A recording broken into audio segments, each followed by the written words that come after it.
Hello, and welcome back to Therapist Plays the Beginner's Guide. So, as promised, I won't leave any mistakes in this time. I promise that this time, I'll just give you the best reaction to the story that you're looking for. It'll have everything that you're used to from me, some wild theories and predictions, sharp analysis, and some great freakout moments to keep things exciting and energetic. So just sit back, relax, and enjoy this perfect episode of the Beginner's Guide that I've prepared for you. Hello, and welcome back. Okay, so we're going to continue with the Beginner's Guide here, and we're at an interesting point in the story, which is that supposedly the vignettes that we're seeing from Coda, we're about to see more of what sort of ties them together. And meanwhile, I'm starting to think a lot about, somewhat concerningly, about what ties our characters together, Reedon and Coda, because there's something up. There's something there that is like a little bit contentious. Let's see if we can find out what it is. Nice room. Not. Okay. Little speech bubbles. So first off, I'm sure you can deduce this, but this game is not connected to the internet. All of the notes that you're gonna see have been written by Coda. This was actually the first game of his that I ever played. This was shortly after I met him at a weekend game jam in Sacramento, where I grew up. I saw him working on this very level, and it was just so different from anything that anyone else was doing. So right away I was like, I have to be friends with this person. In retrospect, I think I was probably a bit too pushy, trying to get his attention. I was over-enthusiastic. But he was very gracious about it and very patient with me. And I cooled off eventually. Okay, so it's not too abnormal, like, you know, a chance encounter. He's impressed by this guy's work, you know, a little overly excited to get to meet someone who he connects with, or the work he connects with, or whatever. That's always nice, like to meet a fellow creative and to see that they're doing something unique. Maybe there's just like a little bit of, I don't know, social anxiety or awkwardness, but okay, it's not so bad. What else? Hello! I could have written that note. Reasonable. Feel free to skip over any of these notes if they're not doing anything for you. Nothing extra is going to happen if you read all of them. Either way, to me they convey a sense of loneliness. I see this person who's filled with thoughts and feelings and beliefs and has no way to express them except as scattered and unheard voices in a game that wasn't meant to be played.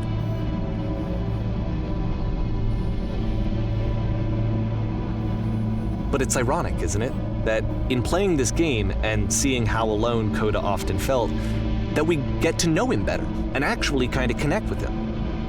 And I have to be honest with you, this idea is really seductive to me, that I could just play someone's game and see the voices in their head and get to know them better and have to do less of the messy in-person socializing. I could just get to know you through your work. I think this is why I always liked Coda's games so much, is because it felt like they let me have that connection. I felt as though he was inviting me personally into his world. And then I feel less lonely too. Okay. My cat acting a little bit like a little bit like Davey Reedon to Coda here. Like, you're being quite pushy for my attention.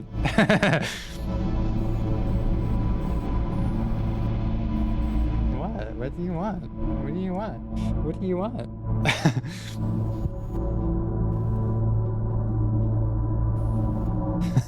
So again, like, I'm not too alarmed by the idea of like interpreting someone's work and, you know, like connecting with it on the terms of like, oh, to me, this is like having unheard voices scattered about, and it reminds me of my own loneliness. And I mean, loneliness is a pretty universal theme in basically everyone's life at some point and at some degree. And so like, I could latch onto that and say, yeah, this is like a lonely experience or a lonely environment. It gives me that vibe. Like, there's nothing really concerning about that.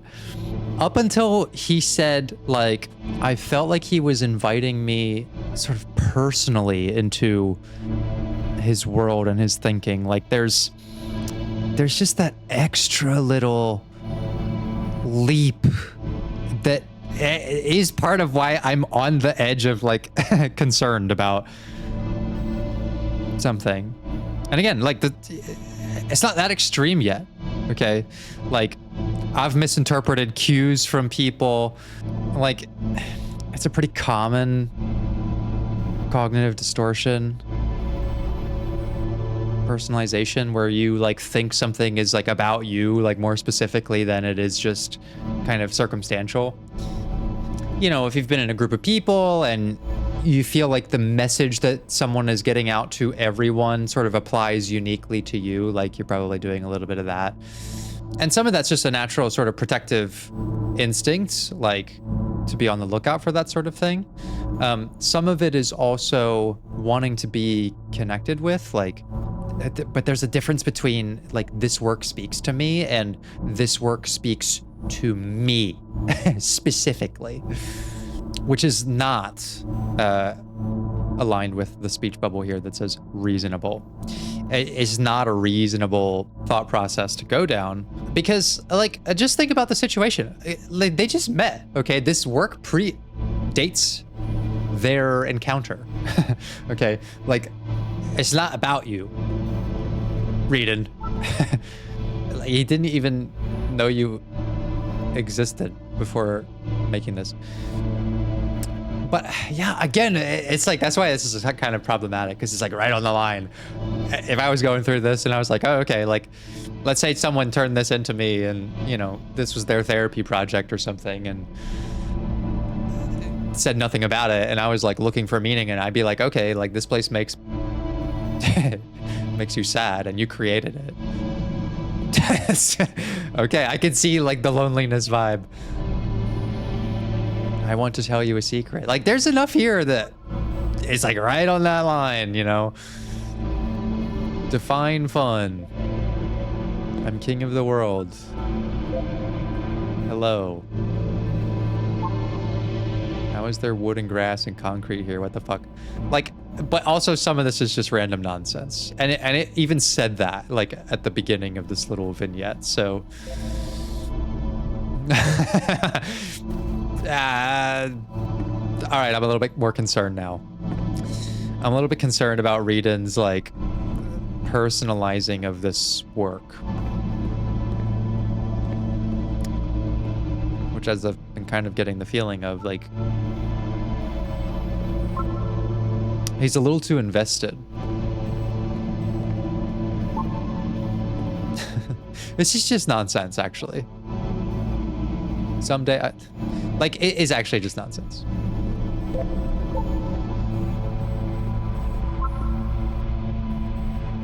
Scared of writing something, don't want to feel judged. Didn't it say that, like, the point of this was that, like, people on the internet wrote these things? So, like, okay, it's an offline game, but maybe the creative intention was just coming up with, like, random shit that internet people would come up with. Like, again, there's nothing to say that these are Coda's thoughts. And that's actually where I would start. Okay, like, I don't know, you know, what kind of crisis the fake Reedon in this game is or was in at the time of this potentially real, potentially false story that he's telling. But the stakes are pretty low. It's like he's got this weird relationship with another creative. It's not like, I don't know, anything horrific happened that we know of. And there's a little bit of cognitive distortion going on, a little bit of, like, feelings probably getting hurt, and yeah. I'm reminded of, like, parasocial relationships where, you know, maybe it's a little more one-sided. Maybe Reedon thinks the relationship's deeper than it is. And so here's what you need. Here's what you need when you're dealing with a distortion. you need a little bit of reality testing. Okay. And it's so simple. It's so simple. And it's like to deconstruct this. It's like, I say a statement and you say whether that is a true or false thing. Okay. I know this person, Coda. Reading might say true. I know this person very well at this point. False. I'm very familiar with his work. False. We just met. Coda made this for me. False. Pretty obvious, right? Coda knew me when he was making this. False. I know exactly what he was thinking when he made this. False. He told me, after showing this to me, that this was about me or for me. False. Okay, that conversation didn't happen. He told me what the implicit meaning behind this project was. Also false. Like, it's an interpretation that Reading has. And so, like, when you come up with all these, like, very easy to answer true and false statements, and you sort of line them up together, and it's like, okay, considering all of those, like, objectively false things, where does the idea, like, that this was for me, or that, like, he was inviting me into this personally come from? And if it doesn't come out of those, like, strictly reality-based observations, that's a distortion. And if it's a distortion, then the emotions we're having about it can't necessarily be trusted. We're going to see the puzzle again. And here, I'll tell you what I think the puzzle means. Each of these games represents an idea that was on Coda's mind at the time that he was making it. And the puzzle is a way of closing the door on a previous chapter of his life before moving on to the next one. In each of his games, after exploring a theme that, he might find difficult, Coda can then place this puzzle that he knows has a reliable solution, he understands exactly how it works, and so it gives him a simple mechanism for moving on. And again, I don't have a problem with that. Like, this is how you want to interpret art, that's fine. When you start interpreting, like, real people and their real intentions and their real emotions and how you interact with them, that's where we start getting into, like, that's when you come to see me. That you probably experience some emotional discomfort from a relationship of some kind. And, like, we're looking for trying to understand if that discomfort is, like, actually based in something real, or if it's not. And, like, I've seen this technique, like, it's so simple, but I've seen it really turn someone's thinking around, like, very quickly. But at least for now, we'll take him at his word, right? This represents some kind of transition point in Coda's creative work and maybe in his life. There's this dark area between the doors, a space between spaces. Before you move on, you get to pause. Just for a moment. A few seconds to reflect on and let go of the events that led you here. To step back and connect the pieces together. To grasp at that elusive bigger picture. And once again, I am unable to have the experience that you're talking about because there's no discovery in it. You're literally just telling me. It's like such rhetorical whiplash.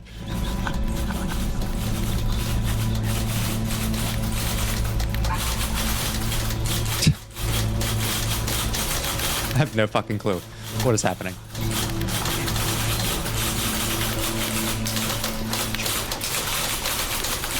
Are you there? Please, say something. It can be anything. I just need you to say something. Talk to me, please. Why are you having so much difficulty talking? Speak. Speak. Speak.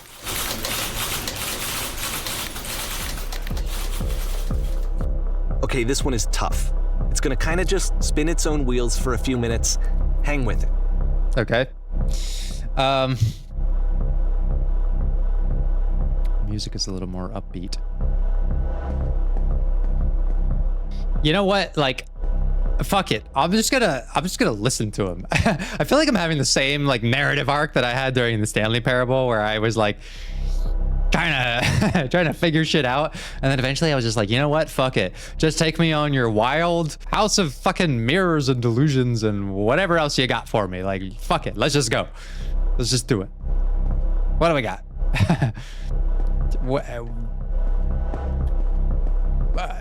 He said, let it spin its wheels. Well, what the fuck is there to do? Oh, okay. There's a door.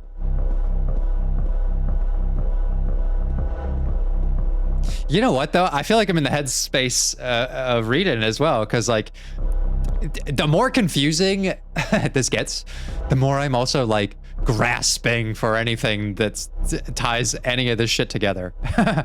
Because, like, I'm leaning more toward on the threshold of on the threshold of, like, super deep, profound, and meaningful to complete nonsense.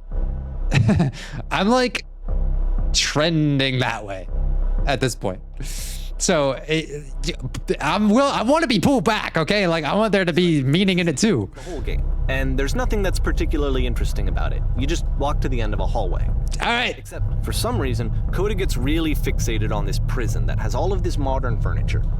It's just a hole again. He decides he needs to revisit this prison. He's gonna start over. It's another hole. Assets, turn it into something else. Okay, cool. Here's version 2. Rhetorical whiplash again. What furniture ought to go in the center of the room? I don't know. Let's put a hole in the ground. Why did you give me the choice if there is no choice? Let's put a picture of a horse.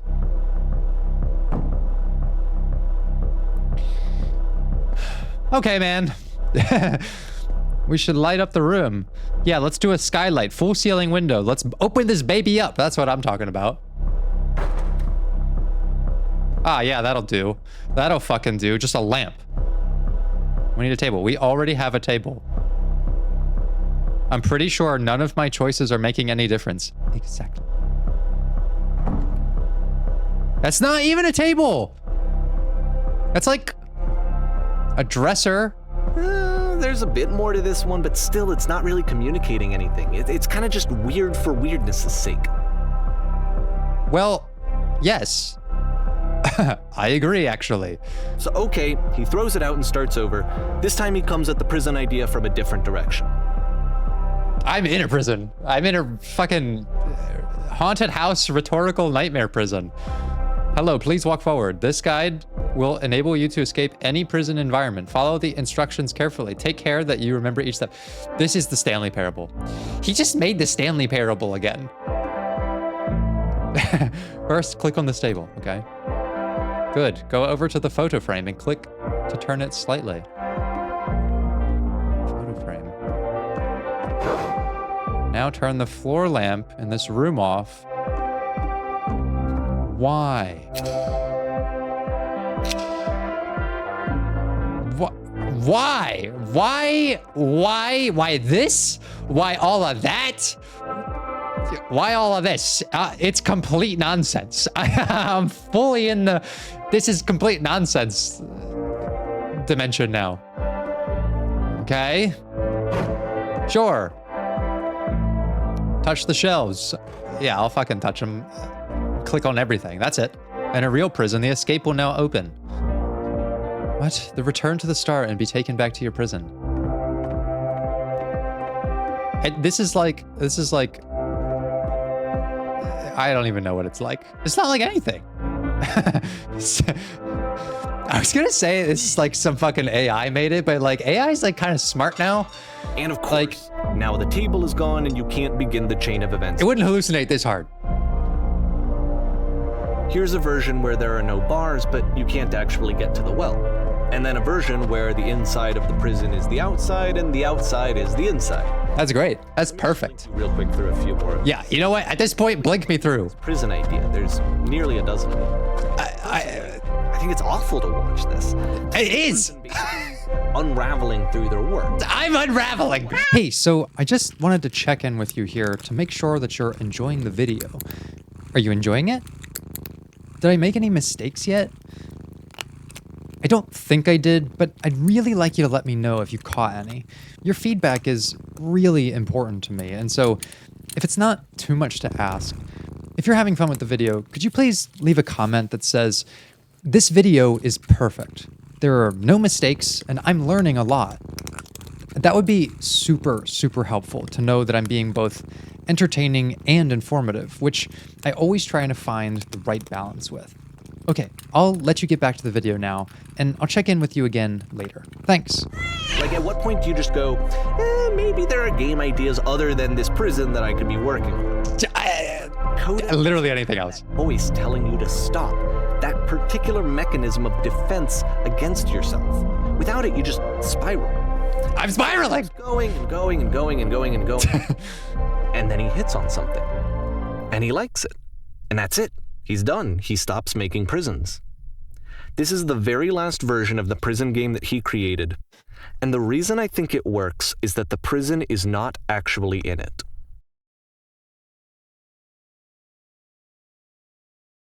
The prison's not in it. What the fuck are you talking about?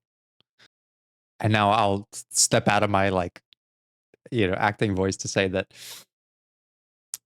the actual handling of that sequence is quite good. Like, to put me in a position where I start to literally bounce off the walls because of the frustration of it.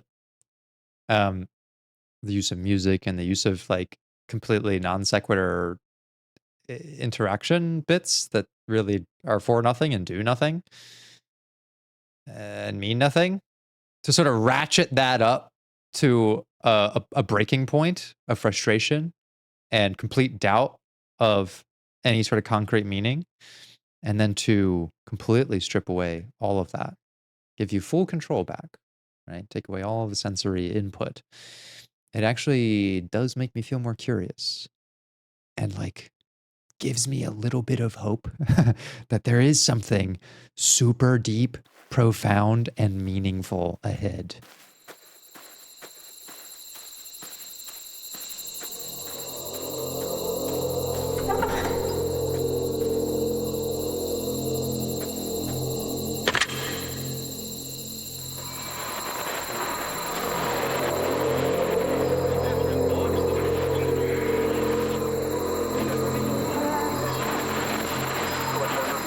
Hello? Who is this? Hey, it's me. I'm you from after you escaped the prison. You're me? So you were trapped in the prison too? I was in the... It's a conversation. And so this is what Coda wants, is to be able to talk to someone, to share what's on his mind, and to get some good advice from someone who knows. But the irony is that even in this scenario, you're still talking to yourself. You know, all of these games so far are Coda talking to himself. And then again, I'm like, all right, fine. As a abstract, like, way of getting the storyline of, like, self-discovery and self-conversation across, perfectly valid analysis there. Interpreting that as the real intention of someone's state of mental health, super fucking concerning.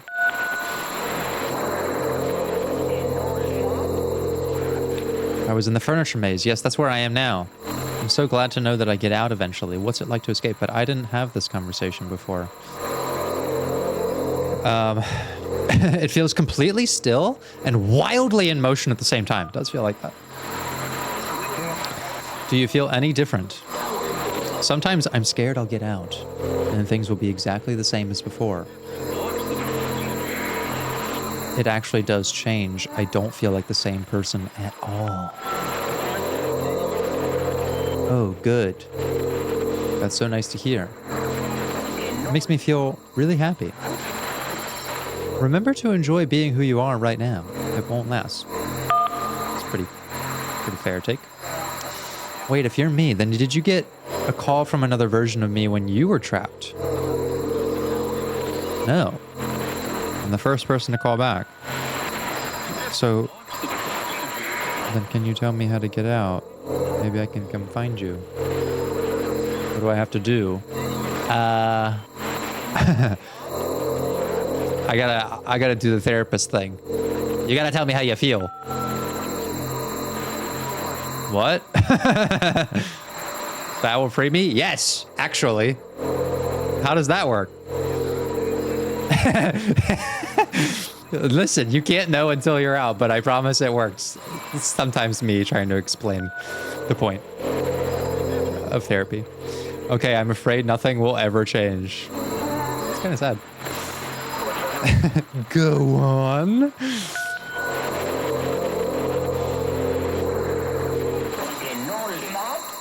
I can see why he considers this a fitting conclusion to the prison games. After all of the obsession and frustration, just to be told by someone you can trust that things are going to be okay. Wouldn't that be nice? Yes. Yes. Okay, So what would it look like if Coda wanted to make a game about talking to someone other than himself? I'm leaning back. Leaning back towards there is a common thread. And I don't think that's up for dispute. Like there likely is a common thread in all of these things. I hesitate at the line of and because I have detected this common creative thread, I can deduce the real thoughts of a actual living person and then reflect on how my real relationship is with them because of that. It's meant to represent Coda's puzzle, with the two doors on either side and a dark transitional space between. Okay, so this is the door puzzle rendered in another boring fucking house. Well, my goodness, I'm glad as all heck that you showed up. Thought I might be having to clean this entire house all by myself. And right miserable that would have been. Everyone knows lonesome hands make lousy homes. You'll notice that the quality of the art is a step up from previous games, including this new and improved chat system, which he started using from this point on. What? From here on out, he begins putting much more effort into the visual polish of his work, and this particular game took 2 months to create as a result. Doesn't look any fucking different.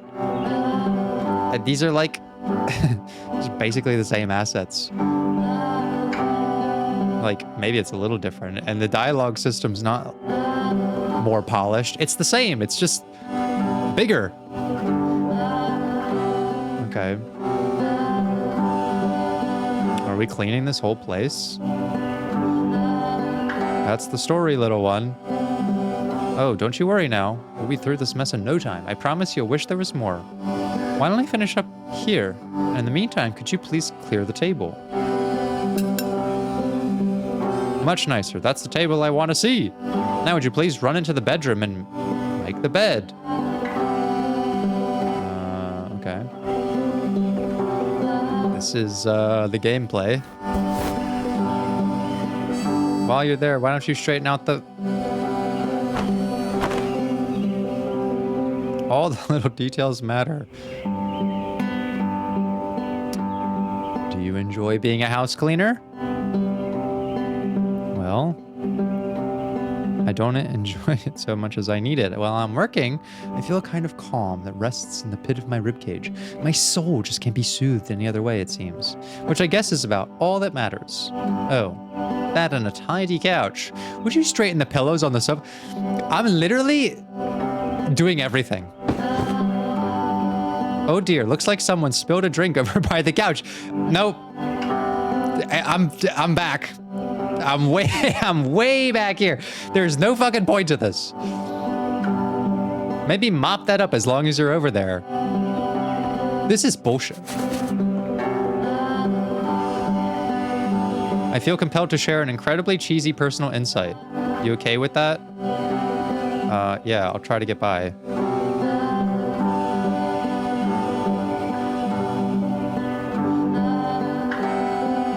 No. No, it was stupid. I hate that. This is worse than the prison. Now I'm washing the dishes. What's next? What's next, clean head? Who doesn't actually clean anything? Last I checked, the tub needed a cleaning. How about you scrub it down as best as you can? How about you go and get fucked and do it yourself? I'm not doing that. No, I'm actually stuck here. This is the real prison level. Okay, explain this to me, Davey. How is this, if this represents the fucking puzzle where you open the door and you go in the middle and there's this calm point of reflection where you tie all the big stuff together, all right? What does scrubbing the tub down represent? What kind of peace of mind is this supposed to give me? Is it supposed to be the fucking pretentious, calming music? Are there still books scattered on the floor in the bedroom? Okay, fine. This is a toxic relationship. I'm gonna put the books back on the shelf, okay? I'm gonna you want me to fix everything in this house while we fall apart, you and me? After the intense set of prison games, this house cleaning level almost feels like cleansing. No, it fucking doesn't! After a particularly difficult or traumatic experience where you just need to let it sit and digest inside of you, and eventually cohere into something meaningful. What? This is not cleansing. This is the most impure fucking nightmare of my life. Like, literally just cleaning things that just dirty themselves again with no fucking point. And the only dialogue that I share with the clean head box is making up for the mess of our life that just continues to make itself a mess again. Like, it's actually a representation of the most toxic kind of relationship, okay? Do these chores ever end? Darling, let me tell you something. Whatever work you do, you have absolutely got to own it. Otherwise, it owns you. What are you talking about? Why don't we be with the task at hand and leave the future choice to future you? Present you wants just... I like this game. Of all of his work, actually, I hate this game. The only one that he called me up to ask me to come over and look at it. In a period of a few months, he was like grossly happy all the time. Just what? Constant smile on his face. Bro, this is the sign of someone who hates you. If he sent you this game, he wanted to fucking torture you. He wanted you to, like, labor over the nonsense of this. Probably because you're just, it's not that deep. It's probably not that deep. Like the fucking games that he sent you that said we're all playable, but he's just trolling you, bro. Like, I would not look at this and say, how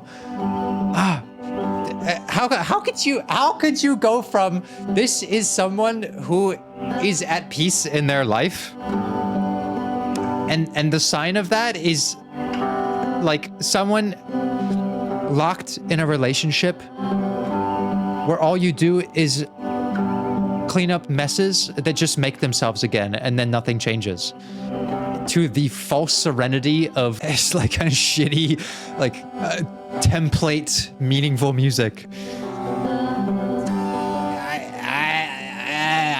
I feel like I'm insane and going insane.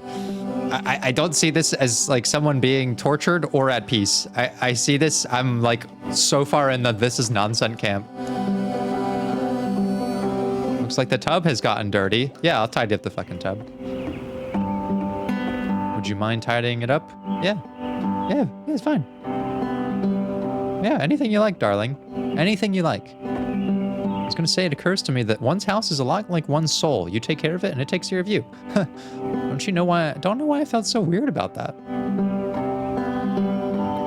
I get it. That's a weird thing to say to someone you just met, considering we did just meet.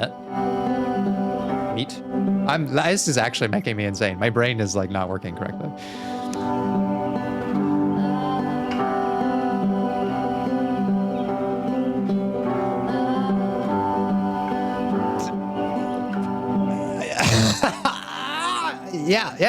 Yeah, the books. I can tell they're getting a little short with me now. You know what? I'll tell you what. I'm glad he made this. I'm glad he found some peace. Bro, I've never heard someone be more delusional than the narrator right now. Like, as much as I want to be the victim of this shitty little storyline where I clean and Cleanhead does fuck all, you know what? If this is my punishment for whatever it is I did, it's time for some malicious compliance. I'm going to do exactly what you say. And I'm going to keep doing it. And I'm not even going to complain about it. And then you have nothing. You got fucking nothing over me. Messy couch? Of course, it can't last. The music stops, your companion is gone, it's time to leave. No! The door at the top of the hill is now open as well. Again, you can't stay in the dark space for too long. You just can't. You have to keep moving. It's how you stay alive. But I wanted to get my revenge against Cleanhead. This, whatever the opposite of catharsis is, that's what that was.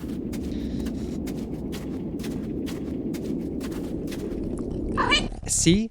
I told you that there would be some fun freak out moments. And I really think that that was the intention of that whole sequence. To make us feel kind of crazy. It's the moment that we see that the narrator is completely delusional. And it becomes so obvious that there's just some deep denial of insecurities that are covering up the truth. That he can't face the simple fact that he's just not as special as he thinks. And it's staring him right in the face, but he really he doesn't want to hear it. And honestly, it must be sad to need that much validation from someone else to feel good about yourself. I'm just glad that I don't need that. All right.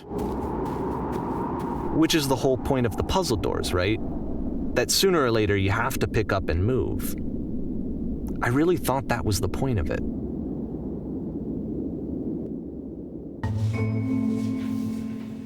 This one gets a bit goofy. I really thought that was the point of it. Did something change? Why'd you come here today? Was it to improve your life? Was it to get a better job? Was it to make your relationships more meaningful? No. You came here to become perfect. This workshop is going to teach you how to be perfect. I want your friends, the people in your life, to look at you and think, wow, this person is a better human being than I am. Right now, who do you think about that way in your own life? What do you know who is so well developed as a person that they make you feel disgusted with yourself? Compared to whom you feel useless, selfish, ungrateful. I intend to make you into that person. But perfection is within your grasp. And the question is not how we do it, but how we do it effortlessly. This is easy. It's so easy. What the actual fuck? Oh, now I'm talking head. And you play as the teacher. And suddenly, you discover that your teacher is just as bigoted and afraid as you are. Oh, and also you can move around the classroom now. Yeah, what's going on up here? What's all that? Why are there people screaming?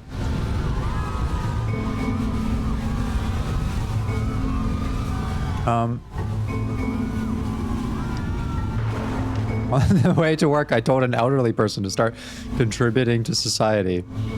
I still love you, it's just that you make me feel cold on the inside. Thank goodness all of you perceive me as being wise and intelligent. Do you understand that you won't be happy until you love me? This is for you. Oh, that's... What is happening? Again, I have so much rhetorical whiplash going from whatever the fuck that last chapter was, which clearly did have some kind of point. And actually, you know what? Maybe that one really was. Maybe it's not a distortion. Maybe that game was for you, Reedon. Maybe Coda was trying to tell you something. I don't know. There probably was a point to it. This has no point. You can't convince me. This has no fucking point. I mean, like, maybe the dialogue has some kind of point. Internalized doubts coming out as, like, overconfidence. But, like, at the same time, what is the point of that? What's the point of all that? Nothing. No one. I felt pretty hard for this one. I feel like it's one of the most relatable experiences that you can have. To assume that some other person is perfect and totally fulfilled in every way, and completely miss all of the little flaws that make them painfully human. I think about this game a lot these days. I agree. It's actually a very valid thing to reflect on. And this one took a lot longer than all the others for Coda to make. It was 4 months between this and the last one. That's twice as long as it took him to make any other game before this, and it's not like it's particularly complex, so I remember I found that a little strange at the time. I mean, it's strange that it would take so long, considering it's just the same fucking assets. Like, again, I just had the same experience I did, like, I don't know, 10 minutes ago or 20 minutes ago, whatever it is. That I'm just being, like, smashed into the wall of nonsense and then quietly delivered to this, like, place of potential meaning. I feel like I'm just playing the Stanley Parable again, to be honest. There was always this, like, rising tension and catharsis.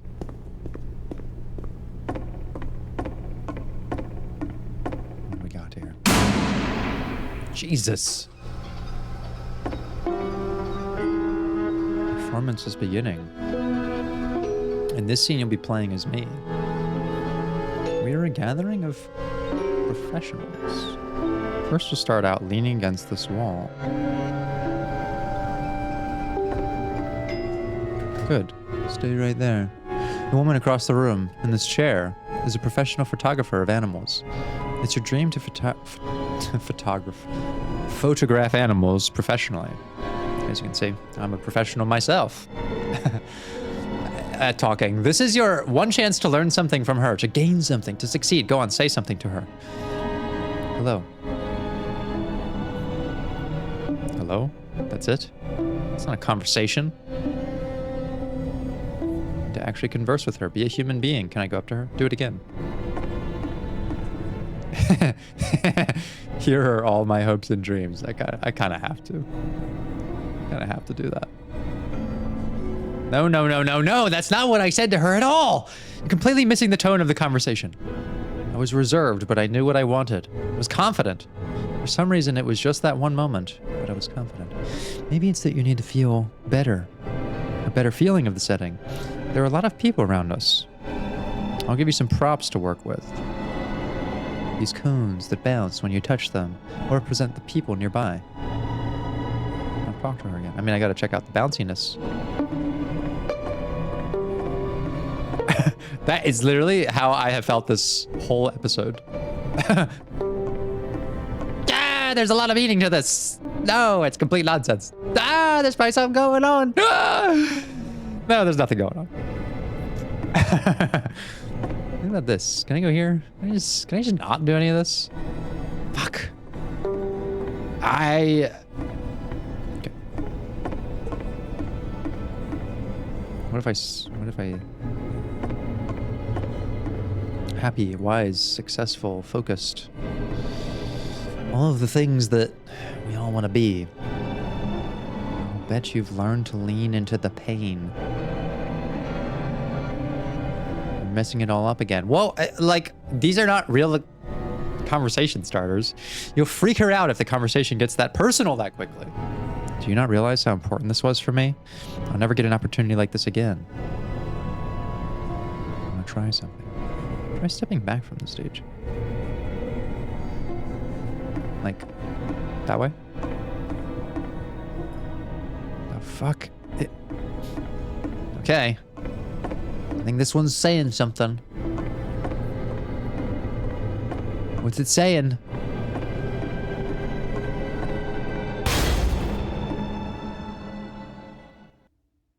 Oh. Okay.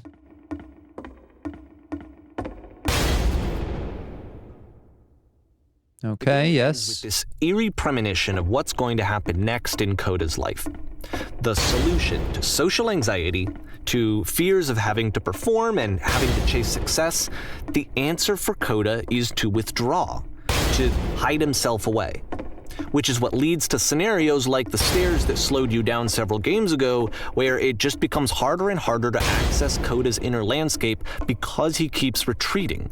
He just keeps backing away from possible connections to anyone other than himself. And to be honest, I didn't consider it very healthy when I first played this game. You know, it looked to me like he was trying to justify the idea of just disconnecting yourself from the world. And that wasn't what I wanted for him or for his games. Because I feel like a lot of his games are inviting me to connect with this person, to bring him closer. But what can you do? After this, Coda went off and took another 5 months to make a new game. Mobius strip. To play this game properly, you must keep your eyes closed. Click to begin. Okay. Oh my god. Oh, we're back in the whisper machine. Okay, wait a second. I cannot just let all of that shit he just said go. This is where some of this like reality testing idea can kind of fall apart. Because one, again, we don't know exactly what happened, what kind of behavior Coda actually started to have. Like, did he really start withdrawing and retreating in his life or just from read-in? Okay. But if I were asking those same true or false statements and I said to someone like him, I haven't seen Coda recently. True. We normally talk regular and like I haven't heard from him in a while. True. He's given me an explanation for why he hasn't been present in my life. And sometimes they'll say true. And it's like, oh, okay, what did that conversation look like? Well, it wasn't a conversation that we had. Okay. I played his game. I know it's true because I played his game. And I can tell because I'm close with him that this is what that means. And that's a sign of like pretty deep distortion when even the reality testing method doesn't work because the person is more bought in to what they feel about a situation more so than what they've seen from it, right? And this is another kind of distortion that is kind of like emotional reasoning, but not like a good kind. Okay, there's a certain kind of emotional reasoning that's pretty good for you.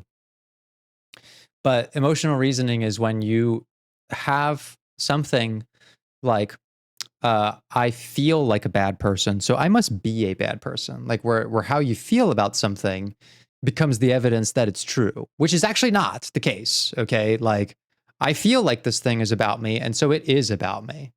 I feel like I didn't do a good job, so I must not have done a good job. And it's like, that is not actually always true.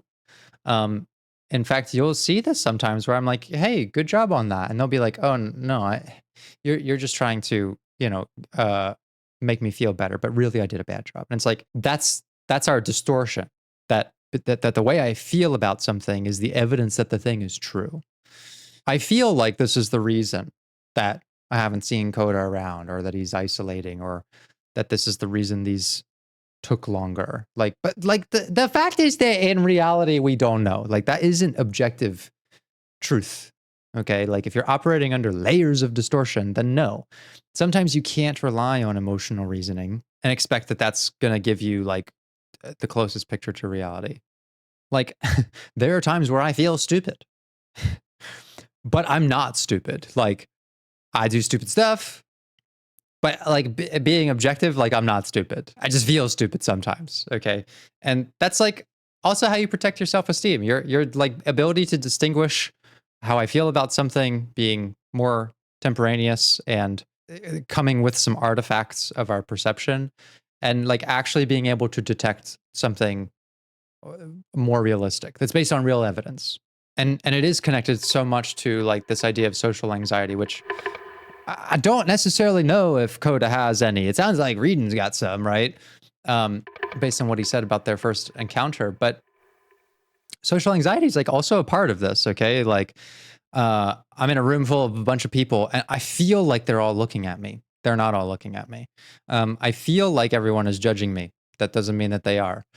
I feel like I know what they're judging about me. They think I'm stupid. I'm going to embarrass myself. It's going to be bad. Like we get so much certainty about how things really are based on very uncertain things, right? Emotions that are calibrated based on assumptions and fears more so than like real testing of your actual situation. And like I'll get in my head about this kind of stuff too. Like when it comes to this channel, for example, every time I do like a new game or uh try something different, I get so sure that it's like not gonna do well, and this will be the moment that everything goes bad. Like I'm doing my own catastrophizing, my own emotional reasoning, my own like personalization that the downfall of this project and my life will be because I like don't deliver something good, or that I like am unskilled to carry it forward, when actually if I really want to be in reality, like what I have to do is go and look at the numbers, like the metrics, that say that like people are watching my videos less and less. False. uh People write in my comments that they hate what I'm doing. False. People write in my comments that they enjoy what I'm doing. True. And every new series that I've put out has been like great. It's brought new people to the channel, and it's like allowed me to explore different sort of creative angles on telling stories um, about myself or about the games I'm playing, or like what's happening to me while I'm playing them. Like there really isn't any evidence for the distortion that like this is going to go bad. People are going to think I'm stupid. Like obviously if you're putting yourself out on to a stage, right? Much like in Coda's example here.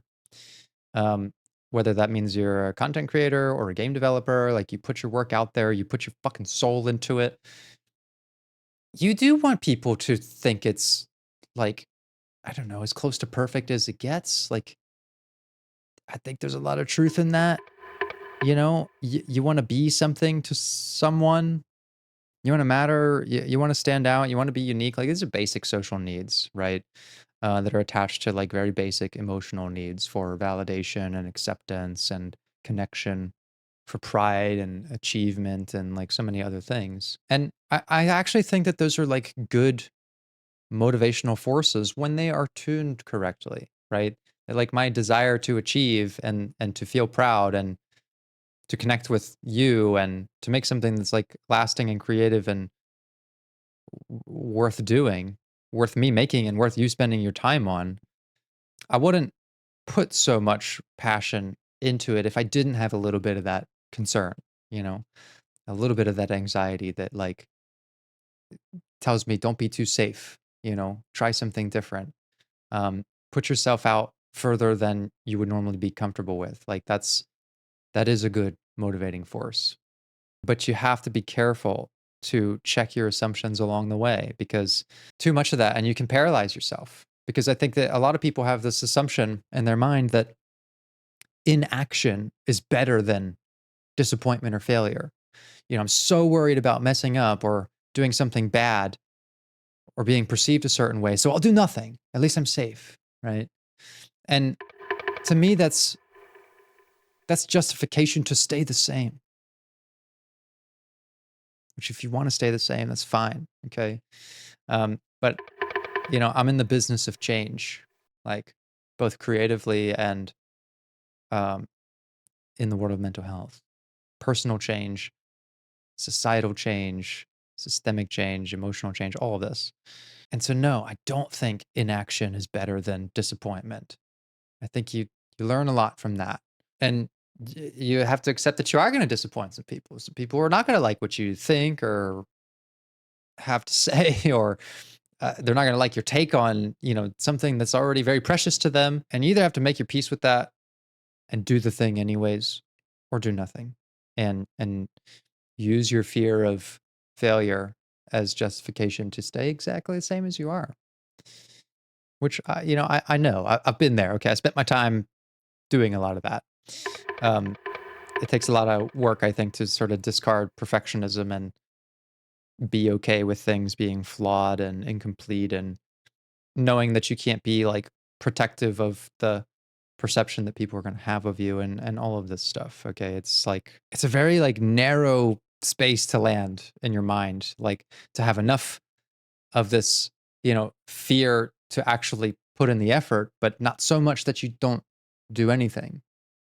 And, like, here's the other amazing part about all of this, which is that, like, that's hard to do for yourself, okay? The person that you are all of the fucking time, okay? Like, literally every second that you're awake, you're with yourself. You're observing yourself. You're participating in your own thoughts, okay? You have more awareness and historical knowledge and involvement in yourself and your life than literally anyone else. And so, if we can have distorted views of ourselves, despite all that information that we have access to for ourselves, like, you really don't know anything about anyone else, okay? And it's, like, kind of dangerous to assume that you do, like what we're seeing here. We're not checking in enough, I think, on, like, our own perceptions and distortions for reading to assume we know so much about coda and what all this is for, because, like, I'm still 50-50 at this point whether this has, like, some sort of deep meaning or whether this is all just a bunch of random bullshit. What's going on? Yeah, that's how I feel right now. Blind head. Like, what is this? Like, there is. You know what? Like, just let it happen. I don't fucking do it. God damn it. Okay, I guess I have to do something. Help, I'm blind. If you haven't already, it's pretty much impossible to solve otherwise. And there is a solution, by the way. Okay. Does it, like, only move when I am looking at it or something like that? I don't know.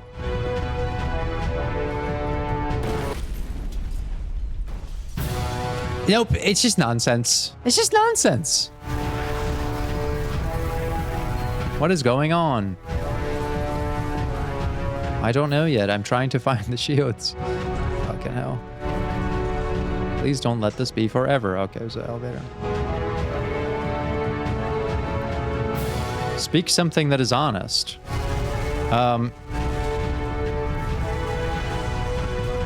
bursting with creative energy. God damn it. Fuck. Okay.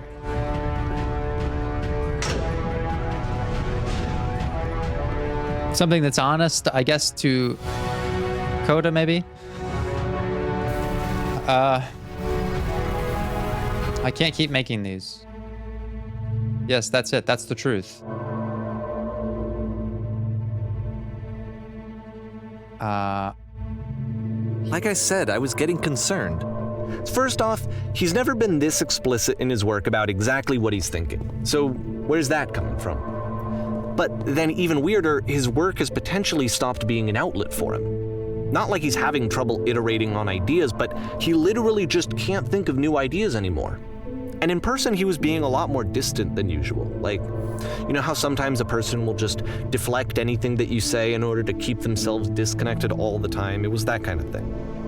Here was the point in my relationship with Coda where I really started to wonder if he needed my help in some way. I'm out of ideas.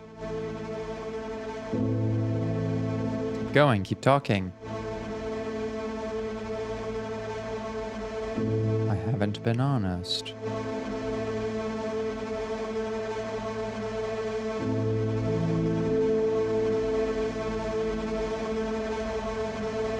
I'm alone.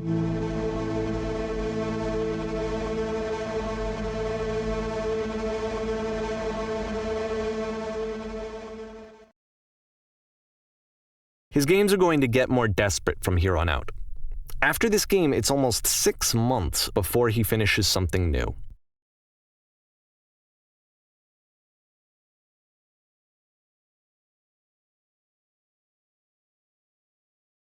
Hello?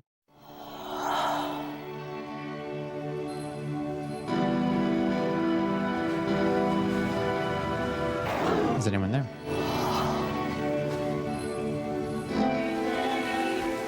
Is that a person? How lovely. It's been a long time since I talked to anyone.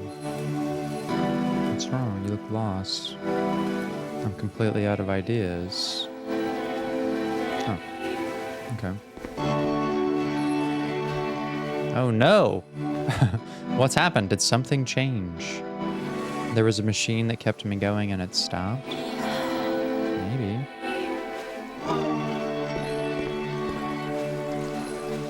I'm looking for a machine. I think I know where it is. It isn't far.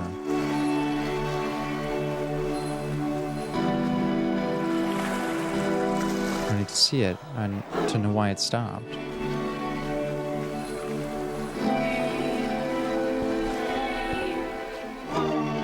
Take you to it, but there's a problem. Featured Coda talking explicitly about his creative frustrations. This one turns it up to 11. Now, put yourself in my shoes playing this. Here's a friend whose work is exhibiting signs of struggle, frustration, anxiety, depression, even. And yet, still, he keeps making games. He keeps throwing himself into the grinder even when he clearly doesn't have the energy for it anymore. Why? What is it for? Okay, I mean, there's a couple things in these like last couple of games that, yeah, they sound like creative burnout.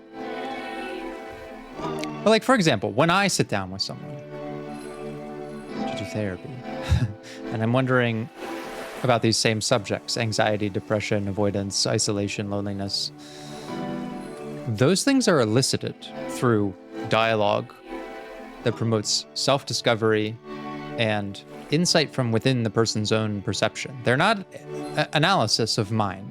Like, it's not a process of, here's what you're doing and this is why you're anxious. It's based on what you're doing.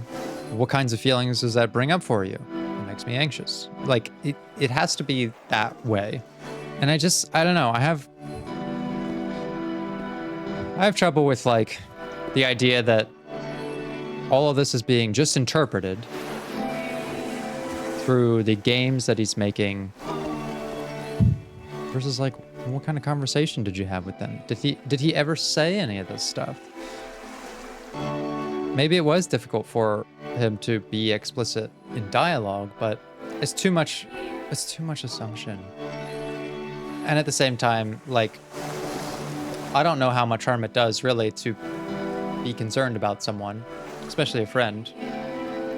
Clearly there's a center of empathy around all of this for character of Reedon, which I don't think is bad for him at all. The only thing I could see it doing is, yeah, I guess causing problems for him based on whatever happens to the relationship if the situation is misread or misunderstood.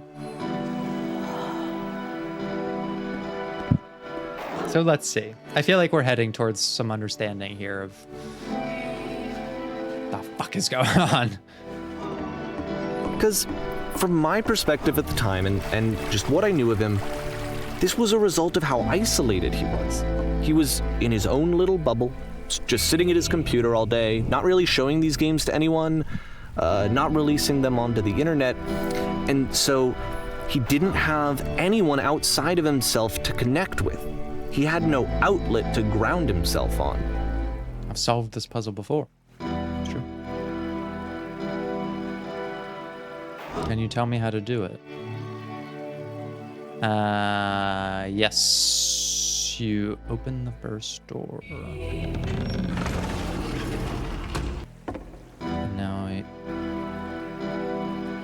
Now you have to close the first door. Yes. What's next? Now just press the switch here. swear to God, if I'm in another Can't fucking cleaning... talk yourself out of loneliness. It doesn't work that way. You can't be the one writing both the questions and the answers. Then there's no movement. Then there's no circulation. If all of your anxieties are being channeled into your work, then if the work ever fails, you have no backup and you're just going to crash. These are just words on walls. Trust me, you'll see. You have to say that your work is fun and easy. You have to say that game development is simple and joyous and that you love it 100% of the time. What? All right, making games is effortless. Ah, that feels wonderful. Yes, the comfort of delusion. Why did I feel so awful when I said that? Don't worry about it, just keep talking. Keep saying that creation is easy. I'm constantly excited and enthusiastic about my work. There we go. This is working. Yes, that's wonderful. Keep going. Seeing this game at the time that he made it, it looked really unhealthy to me. I was watching him do this to himself, and I hated it. I hated seeing him so trapped. It's like, video games are not worth this amount of suffering. It's such a simple solution. Perfect. That's what I really cared about. And I used to get so much joy out of seeing him create. For him to suddenly become angry and frustrated like this, it was the worst thing for me. Okay. Any sacrifices made for my work are worth it 100% of the time. It's very extreme. It's a little bit like the reality testing. It's kind of like reality testing, actually, but like when it's really not going well, because these are all false statements. It's kind of actually exactly what I was talking about. I don't know. It's supposed to make you feel better. I don't know how else to explain it. Like, I wanted it to stop more than anything. I had never felt so rotten. I needed more than I had ever needed anything for this to stop. But also, like, bro, it's not your life, man. The level of investment is quite intense. Yeah, I would be saying stuff. It's exactly like that. Like, I will be saved by my work. False. But in this delusion, they're forcing it to be true. This is fucked up. This is like anti-therapy. This is literally choking the truth. Who's that? But it didn't stop. After finishing this one, Coda takes another 7 months and comes up with a new game. Oh boy. Machine. So we may be close to the end here, but I want to wrap up because I feel like I'm ready for the reveal, like, of just what the fuck this is all for. Like, is it nonsense? Or is there something deep going on here? Could we even be able to tell? Or is our perception of reality completely distorted about ourselves, about other people? I mean, that's the busy work of self-development and therapy, isn't it? Sorting out what's real and what's not, changing how you feel about it, so that you can move forward in your life, right? That's ultimately what it's all about. For whatever reason, all of this is about moving forward in the relationship between Reedon and Coda. But like, even if I take the step back from that, the story that the real Davy Reedon wants to tell about these two characters who are partially him and maybe another part of him. Maybe these are his like two creative mindsets resulting from his work and success on the Stanley Parable. Success giving his life new direction, but it not always being meaningful or easy. I don't know. I don't know. All I know is this. Working on yourself is hard. True. Working on yourself is impossible. False. Knowing how to distinguish those two things is really important, because how you feel about that idea might totally change your direction. If working on myself feels impossible, I will choose inaction. In fact, I may even self-destruct. If it feels hard, I may avoid it, but I may also leave some space for it as well. And that's often just a good enough starting place. It's clear that like both of these characters have some issues with reality, as we all do, and how you sort of reacquaint yourself to reality can really make all the difference. And maybe that's what's behind this door. We'll find out next time. So, until then, I'll see you soon. Okay, so that was the episode. It was great, right? I really hope you enjoyed that one. And again, if you could just do me a small favor and write a comment that says,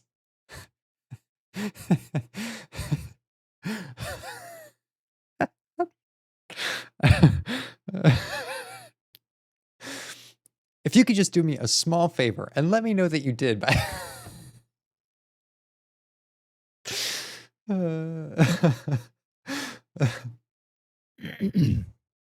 if you could just do me a small favor and let me know that you did by writing a comment that says, "This video is perfect. There are no mistakes, and I'm learning a lot." That would be fantastic. All right, just one more in the series to go. I'm so excited to share with you the conclusion to Therapist Plays the Beginner's Guide. So I'll see you in the next one.